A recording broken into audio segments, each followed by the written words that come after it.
ونستعينه ونستغفره ونعوذ بالله من شرور أنفسنا ومن سيئات أعمالنا من يهد الله فلا مضل له ومن يضلله فلا هادي له أشهد أن لا إله إلا الله وحده لا شريك له وأشهد أن محمدا عبده ورسوله صلى الله عليه وسلم لا نبي بعده قال الله تعالى في كتابه الكريم أعوذ بالله السميع العليم من الشيطان الرجيم بسم الله الرحمن الرحيم فمن كان يرجو لقاء ربه فليعمل عملا صالحا ولا يشرك بعبادة ربه أحدا قال رسول الله صلى الله عليه وسلم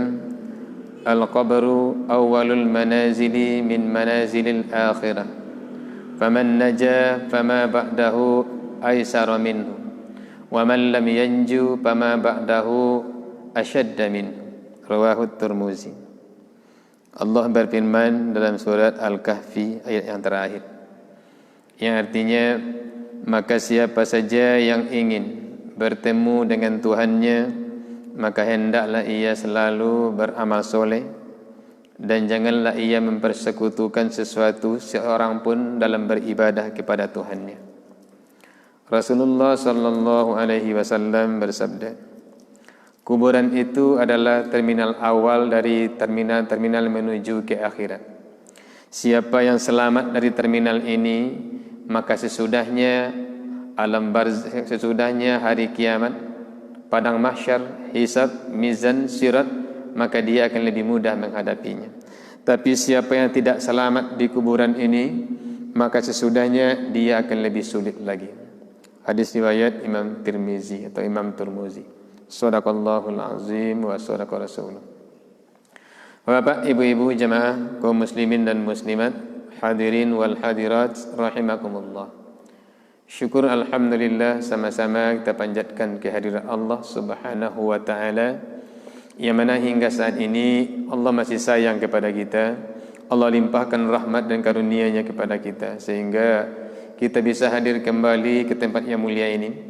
Guna dan sengaja adalah untuk berubudiyah kepadanya, melaksanakan salat fardu maghrib secara berjamaah, sekaligus mengisi bagian terpenting dalam jiwa kita, yaitu mengisi rohani kita dengan nilai-nilai agama. Alhamdulillah, ini merupakan rahmat terbesar yang Allah berikan kepada kita. Karena cuaca kurang bersahabat, cuaca dingin, kita masih sanggup hadir pada malam hari ini. Salawat dan salam Allahumma salli ala Muhammad, Allahumma salli wa sallim alaihi. Kita doakan kepada Allah agar disampaikannya buat Nabi kita Muhammad sallallahu alaihi wasallam. Bapak dan Ibu jamaah rahimakumullah. Malam kini kita sambung kembali kajian kita yang terbengkalai dulu, bahwa penghuni neraka berteriak-teriak minta kepada Allah agar mereka bisa keluar dari neraka itu, pulang kembali ke bumi. Wa hum yastarikhuna fiha. Mereka penghuni neraka itu berteriak-teriak di dalamnya sambil berkata, Rabbana akhrijna na'mal salihan ghairal ladzi kunna na'mal. Wahai Tuhan kami, keluarkanlah kami dari neraka ini, niscaya kami pasti akan beramal soleh, bukan seperti amal soleh yang pernah kami lakukan dulu, tapi jauh lebih hebat daripada itu.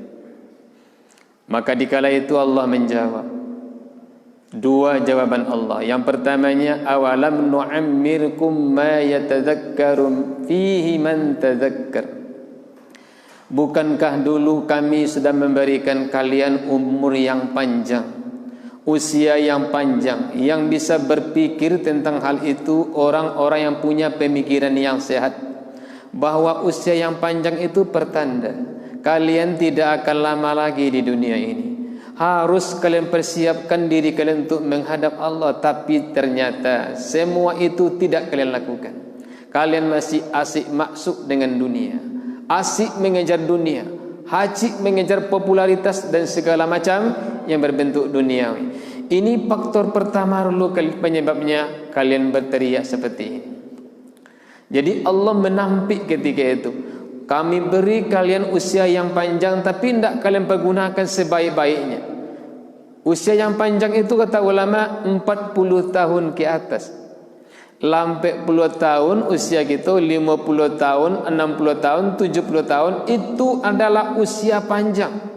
Harus kita benar-benar fokus mempersiapkan bekal untuk menghadap Allah Subhanahu wa ta'ala. Dunia ini sambil lalu saja. Bukan dunia lagi obsesi kita, bukan dunia lagi tujuan terbesar kita, tapi akhirat. Akhirat. Karena kalau dunia yang kita kejar tidak akan pernah puas. Kalaupun dapat, tidak akan pernah puas.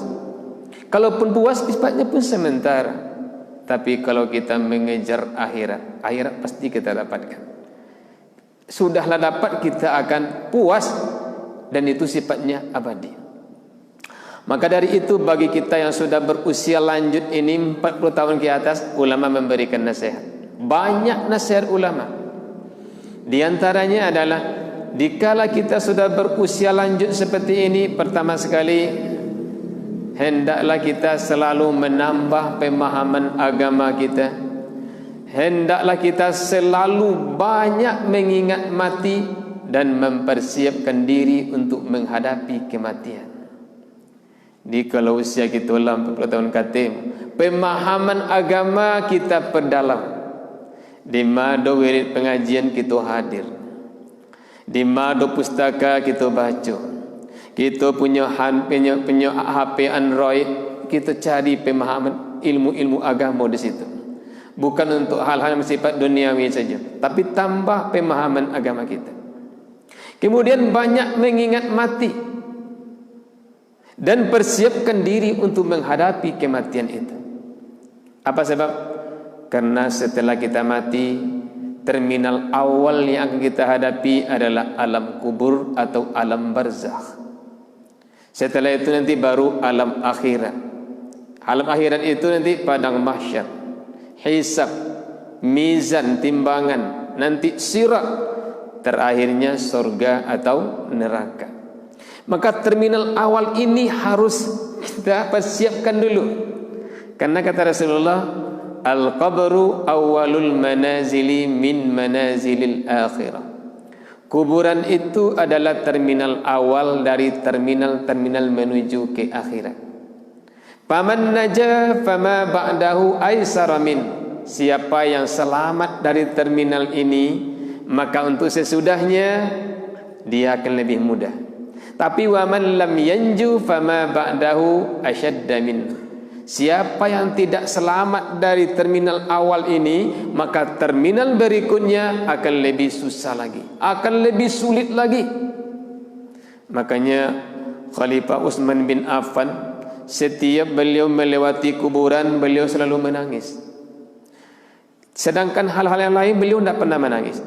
Meninggal istrinya, 3 orang istrinya meninggal, beliau tidak menangis. Meninggal anaknya, beliau tidak menangis.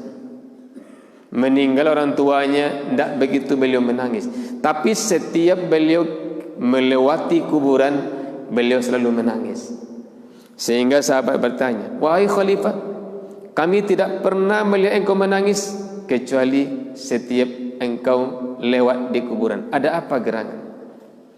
Kata Utsman bin Affan, apa kalian tidak mendengar ucapan Rasulullah bahwa kuburan itu adalah terminal awal dari terminal menuju ke akhirat. Kalau di sini kalian selamat, sesudahnya kalian akan mudah. Tapi kalau di sini kalian tidak selamat, sesudahnya kalian akan lebih susah lagi, akan lebih sulit. Apa saja bahaya kuburan itu? Banyak. Tapi ulama mengatakan 4 terbesar fitnah kubur, semua kita akan menjalaninya. Satu kita akan menjalani. Yang pertama namanya dautatul qabri. Dautatul qabri, himpitan kubur. Siapapun kita, sehebat apapun ibadah kita, semua kita akan mengalami himpitan kubur. Tidak ada orang yang bisa selamat. Sampai Nabi katakan, kalaulah ada orang yang bisa selamat dari himpitan kubur, maka Sa'ad bin Mu'az lah orang yang akan selamat. Karena keimanan beliau luar biasa, ibadah beliau luar biasa, rasa takut beliau kepada Allah luar biasa. Tapi ternyata beliau juga nanti akan dihimpit dengan satu kali himpitan, kemudian dia angkat kembali, kemudian beliau tidak akan dihimpit lagi. Orang beriman kah, orang fasik kah, orang munafik kah, anak-anak kah, anak dewasa kah, orang kafir, siapa saja akan mengalami himpitan ini. Rasulullah berikan gambaran, kalau orang kafir itu dihimpit nanti oleh bumi seperti telur dihimpit oleh gunung besar. Talua dihimpit di gunung gadang akhirnya. Iko saya mimpi talua pun hancur, apalagi gunung kadang. Seperti itu perumpamaan ya. Orang kafir nanti akan dihimpit oleh bumi. Dan anak kecil juga akan dihimpit. Seringan-ringan himpitan, kata ulama, seperti ibu menghimpit bayinya. Ketika ibu tertidur, dia tidak sadar bahwa bayinya yang baru lahir ada di bawah himpitannya. Itu sekurang-kurang himpitan. Kalau bayi dimpi deh, ibunya bagi kira dari malam sampai pagi bagi kira. Tentu tidak kayak duit. Itu seringan dengan himpitan. Dan yang sekali mendapat kehimpitan hanya seorang. Siapa itu? Sa'ad bin Mu'az. Siapa dia? Dia adalah orang yang paling takut kepada Allah. Imannya luar biasa kuat, ibadahnya luar biasa tertata dan rapi, sehingga beliau meninggal di dalam masjid sedang beribadah. Nabi katakan ketika beliau meninggal bergoncang aras. Ketika beliau meninggal terbuka pintu-pintu langit, dan jenazah beliau disaksikan oleh 10.000 orang malaikat dan ikut menyolatkan jenazah. Luar biasa ibadahnya, luar biasa takutnya pada Allah, sehingga ketikanya meninggal bergoncang aras. Tidak ada orang seperti itu. Rasulullah meninggal tidak ada dikecil bergoncang aras. Padahal Rasulullah itu Habibullah. Sementara Sa'ad bin Mu'az bergoncang aras, terbuka pintu langit dan turun 10.000 orang malaikat menyaksikan jenazah. Masya Allah, luar biasa. Lejo mengalami himpitan, apalagi kita yang manusia biasa ini. Kita semuanya akan mengalami himpitan. Ada yang 10 kali, ada yang 20 kali, ada yang ratusan kali, tergantung kepada keadaan orang itu sendiri. Ini yang ditakutkan oleh Utsman bin Affan itu, sehingga beliau selalu menangis. Ini terminal awal. Yang kedua adalah su'alul qabri, pertanyaan dalam kubur. Semua kita akan ditanya nanti. Ya. Hadis sahih, banyak hadis itu. Ada riwayat Bukhari Muslim, ada riwayat Ahmad, ada riwayat Abu Daud, ada riwayat Tirmizi. Banyak. Amba sampaikan riwayat saja. Riwayat Bukhari Muslim. Innal abda idza wudi'a fi qabrihi wa tawalla ashabuhu ya la yasma'u qur'ani alim annahu la yasma'u qur'ani alim. Hadis sahih riwayat Bukhari Muslim, panjang hadis itu. Sesungguhnya seorang hamba bila ia diletakkan dalam lahat dalam kuburnya, dan bila berpaling orang yang mengantarkannya sekitar 7 langkah kembali pulang, annahu la yasma'u qur'ani alihim, sesungguhnya ia akan mendengar bunyi telapak sandal orang yang mengantarkannya tadi. Dikembalikan ruh ke jasadnya, terdengar olehnya bunyi telapak sandal orang yang mengantarkannya. Fayatihil malakan, maka datanglah kepadanya 2 orang malaikat. Malaikat itu malaikat Munkar dan Nakir. Fayuqudani, maka kedua malaikat tadi mendudukkannya. Fayakulan, maka kedua malaikat tadi bertanya kepadanya, ma kunta taqulu fi hadzal rajul, apa yang anda ketahui, apa yang anda katakan tentang laki-laki yang bernama Muhammad ini? Ahli hadis mengatakan ditampakkan sosok Rasulullah ketika matahari mau terbenam, dinampakkan sosok Nabi Muhammad. Ditanya oleh malaikat Munkar Nakir, "Ma kunta taqulu fi hadzal rajul?" Apa yang anda katakan, yang anda ketahui tentang laki-laki ini, Muhammad ini?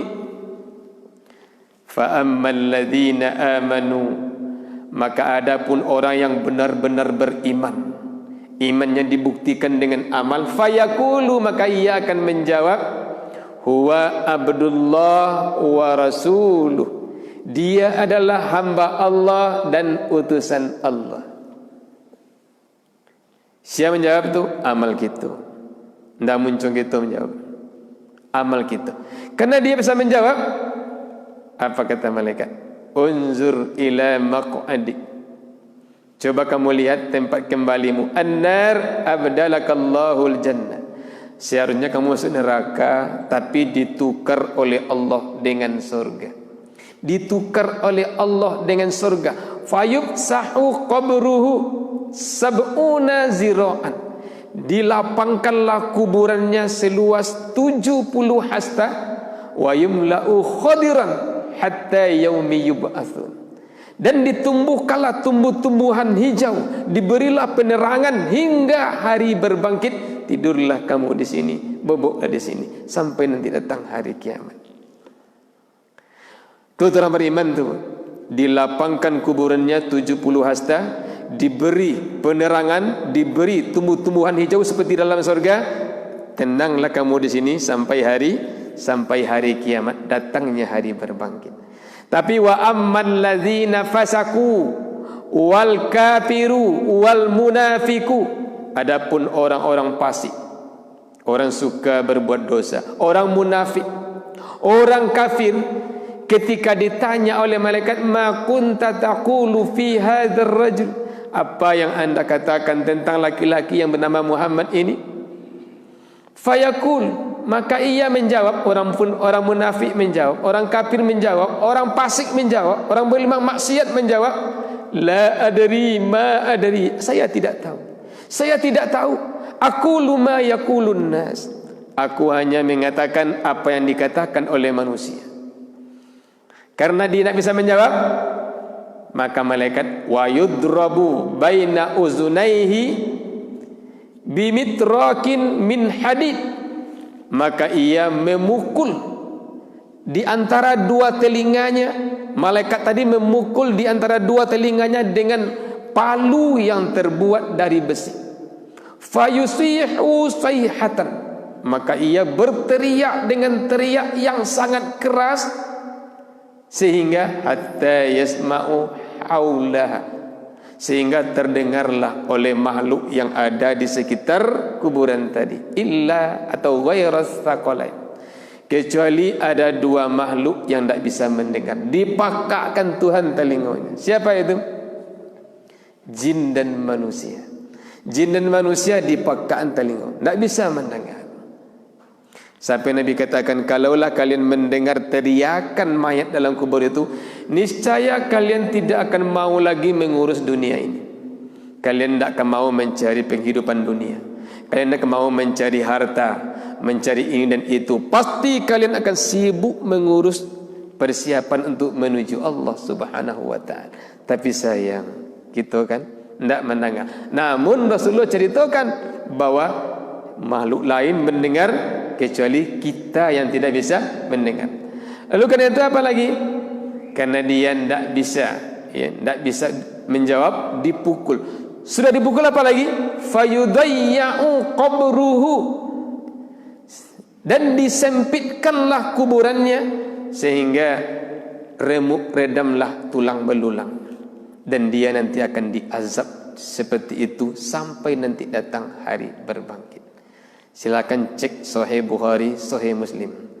Kira-kira seperti itu hadis, bunyi hadis Rasulullah. Kalau ada yang kurang, karena terlalu panjang hadisnya, kira-kira seperti itu inti daripada hadis itu. Semua kita akan menjalani ini. Semua kita nanti akan ditanya ketika itu. Kira-kira sudah siap kita menjawab dengan benar? Silakan tanya diri sendiri, silakan jawab sendiri. Yang menjawab adalah amaliyah kita. Sudah benarkah iman kita atau tidak? Kalau sudah, kita akan diberikan kemudahan untuk menjawab. Tapi kalau iman kita iman-imanan, iman setengah-setengah, kadang tahan, kadang tidak, banyak fluktuasinya, kita akan susah nanti menjawab. Apalagi orang fasik, suka bergelimang dengan maksiat, orang munafik, orang pura-pura dalam beriman. Dia tampakkan di luar seperti orang beriman, pada dalamnya dia ingkar kepada Allah, tidak percaya kepada aturan-aturan Allah Subhanahu wa ta'ala. Ini yang kedua, cobaan dalam kuburan itu. Adapun yang ketiga adalah al-manzar, pemandangan. Kita nanti akan diuji dengan pemandangan-pemandangan. Kata Rasulullah, ma ra'aitu manzaran qattun illa wal qabru afza'u minhu, rawahu Tirmizi wal Baihaqi. Saya belum pernah melihat pemandangan yang paling buruk, melainkan kuburanlah pemandangan yang paling buruk. Sekali-kali belum pernah saya melihat pemandangan yang paling buruk, yang paling jelek, melainkan kuburanlah pemandangan yang paling jelek. Kenapa? Karena setiap pagi, setiap sore akan diperlihatkan tempat kembali kita. Kalau kita orang beriman, orang taat, ahli surga, akan diperlihatkanlah surga kepadanya setiap pagi, setiap sore. Kalau ia ahli neraka, akan diperlihatkanlah kepadanya neraka setiap pagi, setiap sore. Dikatakan kepadanya, haza maq'aduka hatta yab'atsakallah. Hadis riwayat Bukhari. Inilah tempat kembalimu nanti setelah kamu dibangkitkan dari kuburan ini. Kalau nyo ahli surga, nampak gambaran surga, rancak nampak. Tapi kalau nyo ahli neraka, dipacalion kawak neraka setiap pagi, setiap sore. Kau tempat kembali kau nanti setelah keluar dari kuburan kau. Apa ndak menakutkan? Maka kinilah waktu bagi kita untuk mempersiapkan diri. Mau tempat kembali yang baik atau tempat kembali yang buruk? Pemandangan yang baik atau pemandangan yang buruk? Nampak neraka itu nanti. Sama halnya kita diingin ku penjara untuk nanti. Nampak macam penjara itu kan camih waktu. Sedangkan masuk penjara itu ada camih, masuk penjara, apalagi masuk neraka. Maka tidak ada waktu bagi kita untuk bermain-main, untuk berleha-leha. Bagi kita yang sudah diberi oleh Allah usia lanjut 40 tahun ke atas, persiapan menghadap Allah harus kita persiapkan sebaik-baik. Adapun yang ketiga, yang keempat daripada bahaya kuburan itu adalah nikmatun wa azabun, kata ulama. Nikmat dan azab. Bagi yang bisa menjawab pertanyaan malaikat mungkar nakir, dia akan mendapatkan nikmat, dilapangkan kuburannya, diberi penerangan, diberi tumbuh-tumbuhan hijau. Tidurlah anda di sini sampai hari kiamat. Tapi yang tidak bisa menjawab, maka dia diazab. Ya, disampian kuburannya dan dipukul dengan palu yang terbuat dari besi. Besinya dari besi neraka. Ini nanti azab untuk mereka. Yang mana kita inginkan? Kenikmatankah atau azab? Pemandangan yang menyenangkan atau pemandangan yang tidak menyenangkan? Bisa menjawabkah atau tidak bisa menjawab? Tapi yang himpitan kubur kita tidak bisa lepas. Semua orang akan mengalami itu, kata Rasulullah. Kalau adalah orang bisa lepas, niscaya Sa'ad bin Mu'az lah orang yang akan selamat. Tapi ternyata dia tidak selamat juga. Ternyata dia mendapatkan satu kali himpitan yang keras, kemudian diangkatkan dan beliau tidak dihimpit lagi oleh bumi. Bapak dan Ibu hormati, kalau begitu kita perlu persiapan amaliyah untuk menghadapi kuburan ini. Selesai sigolum, aman di sigo, aman sesudah. Maka kata ulama, kita harus mempersiapkan bekal untuk menghadapi itu. Dalam kitab Ahkamul Janaiz, Al-Albani menulis ada beberapa amaliyah yang perlu kita persiapkan untuk menghadapi itu.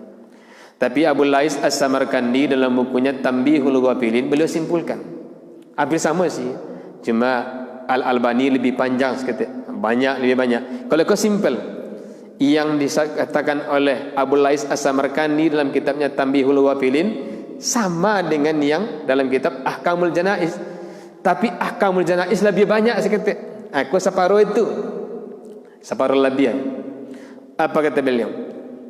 Kata Abu Lais As-Samarkandi, siapa saja yang ingin selamat daripada fitnah-fitnah kubur ini, azab kubur ini, cobaan kuburan ini, hendaklah ia langgengkan 4 macam amalia dan ia hindari 4 macam perbuatan yang tidak baik. Ampe amalia dilanggengkan, dibiasakan bana setiap hari, dan yang ampe lain dijauhi, ditinggalkan. Tajago ikulah jalan untuk bisa selamat daripada azab kubur. Sehingga Rasulullah SAW berdoa supaya terhindar dari azab kubur. Allahumma inni a'udzubika min azabil qabri wa min azabin nari wa min fitnatil mahya wal mamat wa min syarri fitnatil masihid dajjal. Ya Allah, aku berlindung kepadamu dari azab kubur, dari azab neraka jahanam, dari fitnah hidup, fitnah mati, dan fitnah masihid dajjal. Berlindung Rasulullah. Berlindung Rasulullah. Bahkan sampai Nabi katakan, fitnah kubur sama bahayanya dengan fitnah masihid dajjal. Qad uhiya ilayya annakum tuftanuna fil kubur misla min fitnatil masihid dajjal. Hadis riwayat Bukhari. Sesungguhnya kalian nanti, kata Rasulullah, akan diuji dalam kubur seperti diuji dengan fitnah masihid dajjal. Fitnah yang paling baik dalam hidup menghadapi dajjal. Tapi kita masih bisa lari, masih banyak jalan untuk bisa menghindar. Pergi ke Makkah itu akan aman, pergi ke Madinah akan aman, lari tempat-tempat yang tinggi bisa aman. Baca surah Al-Kahfi, hafal surah Al-Kahfi 10 ayat pertama, 10 ayat terakhir, kita akan terpelihara. Tapi yang fitnah kubur tidak bisa. Sampai pas kamaka lari. Nya sama tu baliknya. Sama baliknya fitnah kubur dengan fitnah masihid dajjal. Tapi nang kubur ko kita tidak bisa menghindar. Kalau dajjal masih bisa dilawan, bisa lari, bisa mandok. Rasulullah suruh disuruh lari kalian itu nanti. Iya.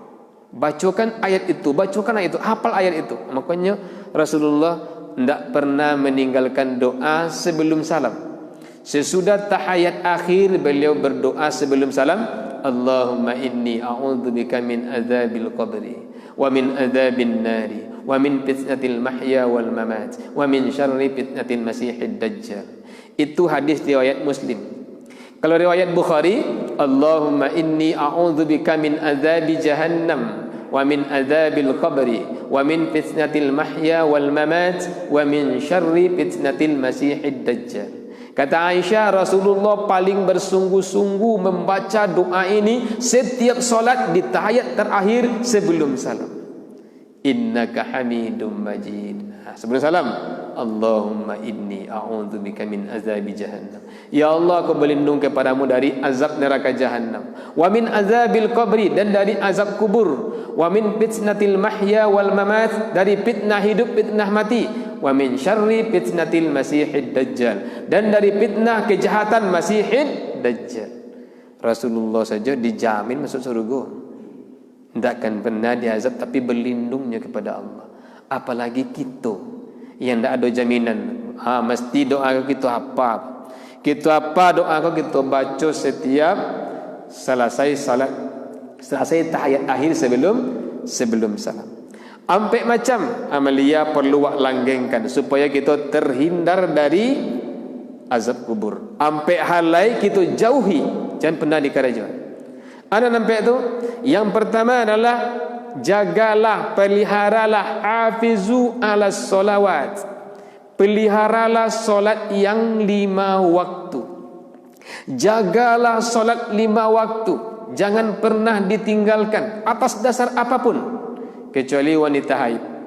Suruhlah anakmu solat ketika berumur 7 tahun. Muru auladakum wahum abna'u 7 sanawat, wadribuhum wahum abna'u 10 sanawat. Pukullah mereka bila mereka tidak solat ketika berumur 10 tahun. Lewat 10 tahun tidak aja solat dipanggang. Kata jumhur ulama boleh dibunuh. Ayah ibunya boleh membunuh, tidak berdosa. Tapi kata Imam Ahmad bin Hanbal, jangan dibunuh, tapi berilah hukuman berat, tahzir namanya, hukuman keras, penjarakan. Jangan dikasih makan, dijemur tempat yang panas, bukan tempat yang dingin. Tidak jemur itu. Untuk apa? Supaya dia jerah, agar hendaknya tinggal-tinggal solat kan. Begitu penting ibadah solat. Makanya jagalah, peliharalah ibadah solat. Kalau bisa berjamaah, kau yang lebih aman kan. Yang lebih amannya berjamaah. Kalau tidak akan bisa, rasanya berjamaah kali 5 waktu, yang 3 waktu jangan tinggal. Isya, subuh, asar. Tu jangan sampai tinggal tu. Isya dengan subuh ikut terkait dengan nang paling gadang pahala solat berjamaah go isya subuh. Dan dicap oleh Rasulullah sebagai orang munafik kalau kita meninggalkan solat isya dan subuh berjamaah. Rasulullah selalu mengabsen sahabatnya setiap solat isya, solat subuh. Siapa yang tidak hadir? Tidak hadir sahabatnya absen. Mana teman anda si anu? Oh, nyu sakit ya Rasulullah. Kalau nyu sakit besok buat caliak sama-sama. Tak tahu kabar ya Rasulullah. Saya khawatir kalau sifat kemunafikan sudah bersarang dalam hatinya. Inna athqalas salati alal munafiqin salatul isya'i was subhi. Sesungguhnya solat yang paling berat bagi orang munafik adalah solat isya dan subuh berjamaah. Kalau subuh dengan asar apa kaitannya? Ini pergantian malaikat malam, malaikat siang. Yata'aqabuna fikum malaikatun laili wa malaikatun nahar wa yajma'una wa yajtami'una fi salatil asri wa salatil fajr. Hadis riwayat Bukhari. Panjang di situ. Turun silih berganti malaikat malam dan malaikat siang pada kalian, dan mereka bertemu pada setiap solat asar, setiap solat subuh di awal waktu. Nanti ketika naik malaikat malam, Allah bertanya kepada malaikat itu. Bukan Allah tidak tahu, Allah tahu, tapi Allah ingin bertanya, sedang manga tadi hamba-hamba engkau tinggalkan, engkau temui? Dijawab oleh malaikat, saya temui hambamu si anu sedang solat, dan saya tinggalkan ia sedang solat pula. Solat apa itu? Solat isya, solat subuh dan solat asar. Selalu berjamaah. Nanti laporan malaikat kepada Allah, tetap mereka jaga solatnya berjamaah. Berarti orang yang tidak pernah solat subuh dan solat asar berjamaah, laporan malaikat kepada Allah, dia belum pernah solat. Dia asyik tidur ya Allah. Aku temui dia sedang sibuk kerja di sawah, sibuk kerja di parak. Aku temui dia sedang asyik tidur, enak tidur, tidak pernah salat berjamaah. Kalau kita tidak pernah salat berjamaah di 2 waktu kan, makanya mulai dari sekolah isya, subuh, asar, lata jago gitu nanti gogo insyaallah. Yang zuhur, maghrib itu lata bawa sekitar itu. Lemurah kita menjago. Ya, mudah kita menjago. Iko yang pertama yang perlu kita jago, solat yang 5 waktu sehari semalam tidak bisa ditawar-tawar. Pelihara, jaga, sehingga tidak ada alasan untuk meninggalkan solat kedua. Tidak ada alasan. Ketika sedang musafir kita boleh menjamak, kita boleh mengkosor, boleh jamak kosor. Ketika sakit kita tidak sanggup solat berdiri, boleh solat duduk. Tidak kuat duduk, bisa berbaring. Tidak bisa berbaring, boleh terlentang dengan isyarat saja. Ya, solat tidak boleh tinggal. Sedang peperangan tetap solat, namanya solat khauf, solat dalam keadaan takut, berjamaah malah itu. Ketika sedang dalam kendaraan kita solat, namanya solat dalam keadaan darurat. Solat bentuk anak bisa lakukan. Madok so ke arah kendaraan melaju. Kalau waktu solat lampi habis, tetap laksanakan solat. Tidak boleh kita tinggalkan. Yang boleh azab kubur. Lawadadtu annaha fi qalbi kulli muslim min ummati.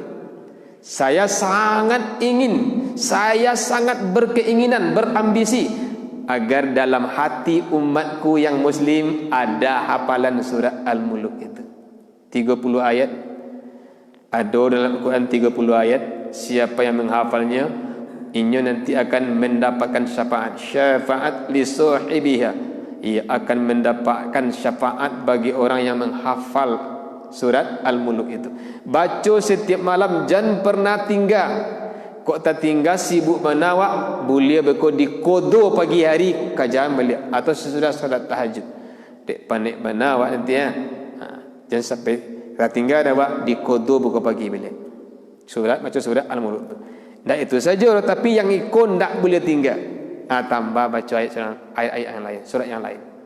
Kapan waktu baca Al-Quran terbaik? Katalah, pokoknya bukan baca Al-Quran. Maghrib ke Isya, Maghrib ke Isya. Jangan sampai kita tinggalkan. Tapi mulai dari surat Al-Mulk itu, jangan sampai ditinggalkan. Iko amaliyah yang kedua, selalu membaca Al-Quran, merenungkan isinya. Membaca Al-Quran itu banyak caranya. Ada namanya utlu ma uhiya ilaik. Bacalah olehmu apa yang diwahyukan kepadamu dari Alkitab. Utlu itu hanya dipakaikan untuk Al-Quran, tidak boleh dipakaikan untuk membaca yang lain. Utlu kalimatnya itu artinya adalah membaca dengan memperhatikan betul per kata, per huruf, per baris, ia mana ditata membaca itu. Ada kalimat dipakai rattal, iya, warattilil Qur'ana tartila, murattal, bacalah Al-Quran itu dengan tartil. Tartil itu adalah membaca dengan pelan, perlahan-lahan, perbagus, tahsinul huruf wa ma'rifatul wukuf, ya, membaguskan bacaan huruf-hurufnya dan mengetahui tempat wakaf ibtida'nya. Di ma berhenti, di ma mulai beliau. Harus sempurna kalam, sempurna kalimat. Makanya terjemahan maksud ayat harus kita kuasai supaya kita tidak salah wakaf, tidak wakaf qabih, tapi wakafnya wakaf hasan, wakaf tam, wakaf sempurna, wakaf bagus. Walaupun ada tanda wakaf, tapi kadang-kala ayat itu panjang. Angoan dah sampai dah, di ma berhenti, di ma ulang balik. Itu tergantung kepada arti. Makanya kuasai terjemahannya supaya tidak berbeda beko artinya ketika awak sambung ayat. Kau namanya murattal, warattilil Qur'ana tartila.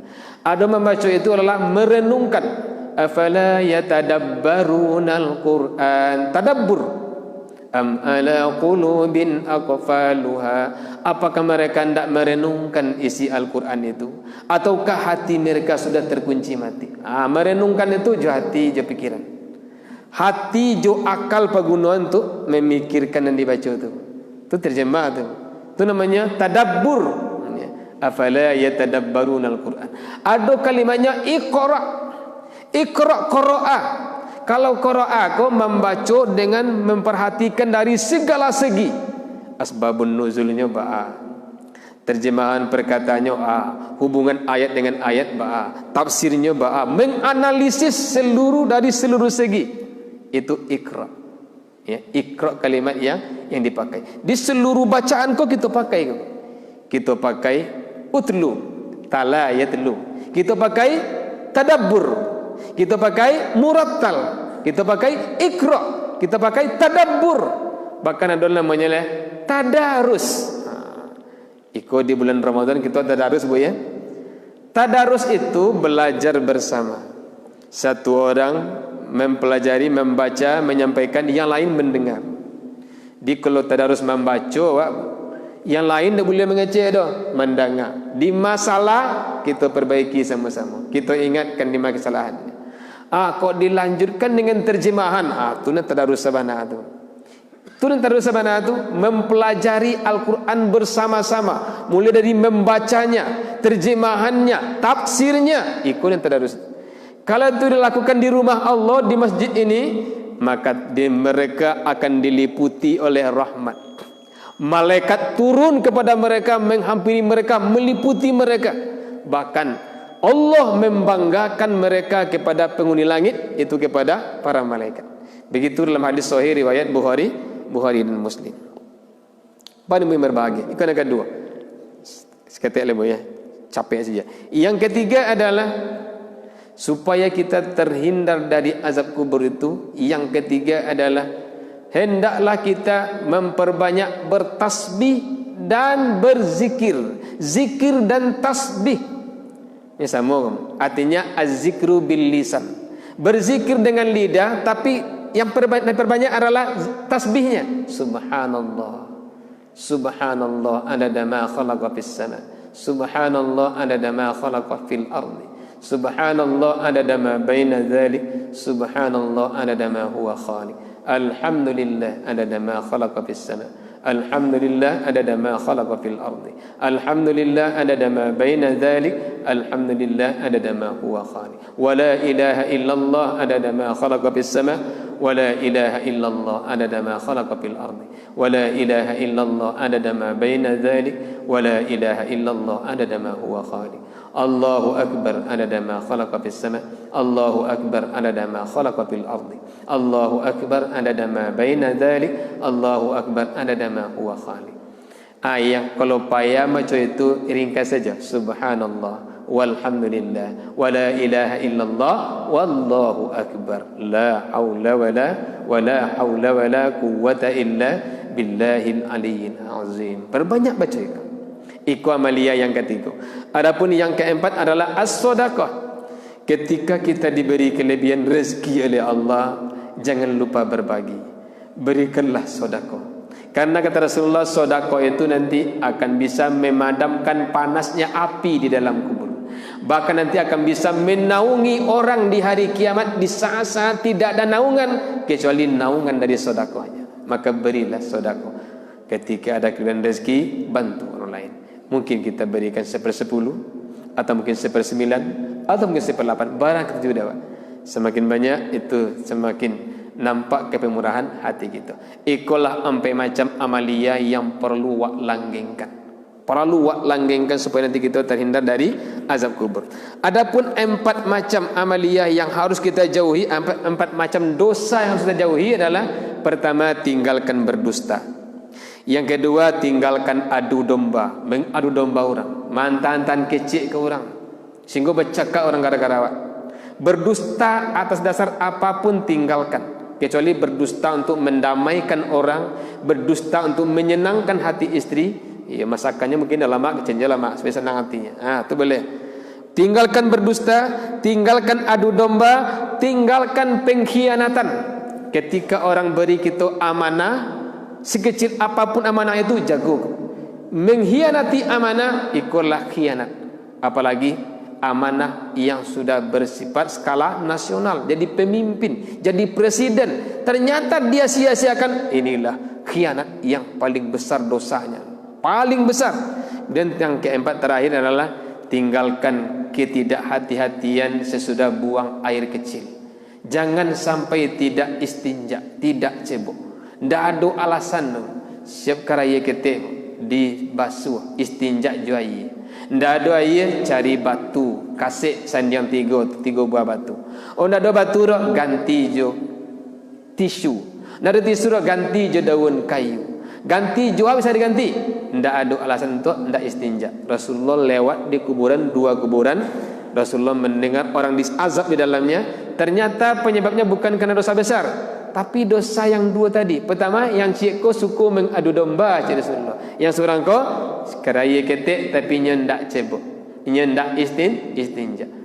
Kok salamu kok tak lakukan begitu, bertobatlah, tinggalkanlah. Ikulah kata Abu Lais As-Samarkandi, jalan supaya kita terhindar dari terminal awal ini sebelum sampai nanti ke terminal berikutnya. Waktu insyaAllah masuk, ikulah kaji kita malam ini, mudah-mudahan bermanfaat. Subhanakallahumma bihamdika, ashhadu an la ilaha illa anta, astaghfiruka wa atubu ilaik. Wabillahi taufiq wal hidayah. Wassalamualaikum warahmatullahi wabarakatuh.